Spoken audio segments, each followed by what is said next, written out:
Ni mwaka huu 2025 tunategemea kupata album mpya ya msanii Burna Boy, ambao bado hatujapata tarehe rasmi, lakini tayari tunafahamu title ya album husika na tayari tumekwisha kupata kazi kadhaa ikiwemo hii ya sasa ya 4, single inaitwa Ta Ta Ta, itakopatikana kwenye album husika itwayo No Sign of Weakness. Sasa tayari single mpya imeachiwa, Ta Ta Ta, Burna Boy, na kitu kikubwa ni kuwa amemshirikisha rapper Travis Scott.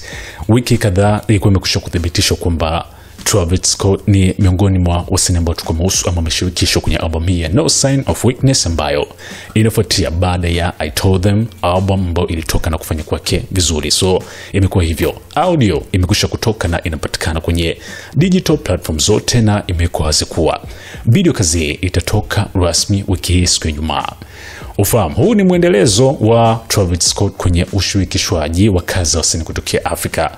Alianza Tyler kwa kumshirikisha kwenye Water, ambao licha kwamba haikufanya vizuri, lakini Asake akafuatia kwa kumshirikisha rapper huyu kwenye single itwayo Activate, ambayo ilifanya vizuri mpaka kuwa nominated kwenye tuzo za Grammy. So for now ni msanii Burna Boy kwenye Ta Ta Ta.